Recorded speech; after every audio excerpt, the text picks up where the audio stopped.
السلام علیکم ورحمۃ اللہ۔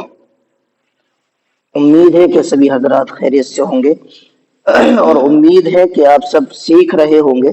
جو کچھ آپ کو بتایا جا رہا ہے آپ اس کو پڑھ بھی رہے ہوں گے اور سمجھ بھی رہے ہوں گے الحمدللہ۔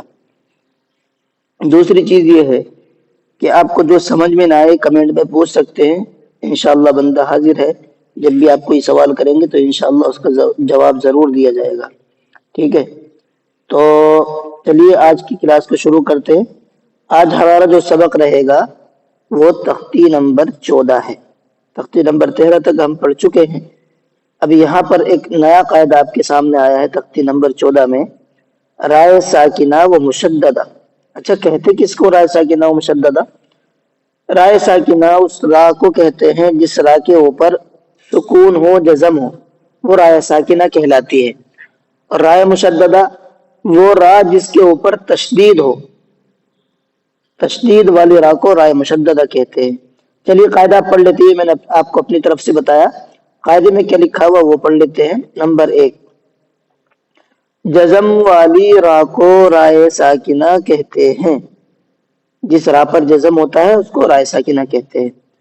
اور تشدید والی را کو، یہ دیکھو را کے اوپر تشدید بن بھی رہی ہے، تشدید والی را کو رائے مشددہ کہتے ہیں۔ ٹھیک ہے، یہ دونوں چیز کلیئر ہو گئی۔ اب ان کا کرنا کیا ہے وہ سمجھتے ہیں آگے۔ نمبر 2، را پر زبر یا پیش ہو، را پر زبر یا پیش ہو تو را پر ہوگی۔ را کو منہ بھر کے پڑھیں گے۔ را پر جب بھی زبر یا پیش ہوگا، ابھی صرف را کی بات چل رہی ہے، رائے ساکنہ کی نہیں چل رہی ہے، خالی را کی بات چل رہی ہے۔ جب اس پر زبر یا پیش ہوگا تو را کو کیا کریں گے؟ منہ بھر کے پڑھیں گے۔ اس کو را پر کرنا کہتے ہیں، منہ بھر کے پڑھنے کو پر کرنا کہتے ہیں۔ تیسرا قاعدہ کیا ہے؟ رائے ساکنہ سے پہلے زبر یا پیش ہو تو را پر ہوگی۔ اب یہ خالی را کی بات چل رہی تھی، را پر زبر یا پیش ہو تو را پر ہوگی۔ اگر را پر سکون آ جاتا ہے، را ساکن ہو، تو اب اس کو کب منہ بھر کے پڑھیں گے؟ تو را ساکن سے پہلے اگر زبر یا پیش ہو، وہی سیم قاعدہ ہے، را پر زبر یا پیش ہو یا را ساکن سے پہلے زبر یا پیش ہو تو را کو پر کر کے پڑھیں گے، منہ بھر کے پڑھی جائے گی را۔ اچھا، 3 قاعدے ہو گئے۔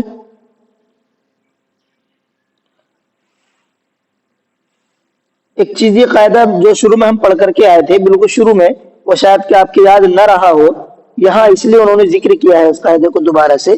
حروف مستعالیہ 7 ہے، میں نے آپ کو سب سے شروع کی دوسری یا تیسری ویڈیو کے اندر بتایا تھا، اگر آپ کو یاد ہو۔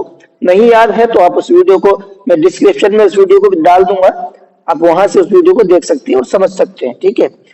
اب یہ سمجھ لیں کہ حروف مستعالیہ 7 ہے، یعنی وہ حروف جو منہ بھر کے، ہمیشہ منہ بھر کے پڑھے جاتے ہیں، جن کو پر کر کے پڑھے جاتے ہیں، وہ حروف 7 ہیں۔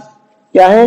خا، صاد، ضاد، غین، طا، قاف، ظا۔ دیکھو خا ڈبل ہو گیا، اس لیے میں نے خا کو نہیں پڑھا ہے، ایک شروع یہ خا ہے، ایک یہ خا ہے، ان دونوں خا کو ملا کر کے یہاں پر 8 ہو رہے ہیں، لیکن یہ 8 نہیں ہے، 7 ہیں۔ 2 خا ہوگا نا، ایک کو سنگل کر دیتے ہیں، کو ہٹا دیتے تو 7 ہو جائیں گے، جن کا مجموعہ خص ضغط قز ہے۔ اگر یہ ایسے یاد نہ رہے تو اس طریقے سے بھی یاد کر سکتے ہیں، خص ضغط قز، اس طریقے سے بھی اس کو یاد کر سکتے ہیں۔ تو امید ہے کہ آپ کو یہ قاعدہ سمجھ میں آ گیا ہوگا۔ میں ایک بار پھر آپ کو اپنی طرف سے بتا دوں بہت آسان کر کے۔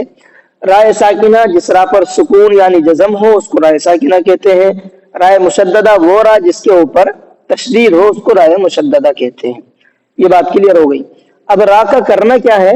را کو کبھی پر پڑھی جاتی ہے اور کبھی باریک پڑھی جاتی ہے۔ را کے اوپر اتنی بڑی بحث جو ہو رہی ہے، اتنا جو سمجھایا جا رہا ہے را کو، وہ اس لیے کہ کبھی را پر ہوتی ہے، کبھی باریک ہوتی ہے۔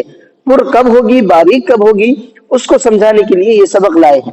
تو آج کا جو سبق ہے ہمارا، آج کی جو ویڈیو ہے، اس کے اندر ہم صرف یہ پڑھیں گے کہ را پر کب ہوگی، باریک کو نہیں دیکھیں گے ابھی، ٹھیک ہے؟ را پر کو دیکھیں گے۔ تو را پر کب ہوگی؟ را پر جب زبر ہو یا پیش ہو تو را پر ہوگی، یا را ساکن ہو اس سے پہلے زبر یا پیش ہو تو را پر ہوگی۔ ان دونوں صورتوں کے اندر را کو پر کر کے پڑھیں گے۔ چلیے ایک لفظ میں آپ کو مشق کر کے بتا دیتا ہوں، باقی انشاءاللہ کل پڑھیں گے۔ حمزہ، را، زبر، ارو۔ دیکھو میں نے را کو منہ بھر کے پڑھا ہے، ارو۔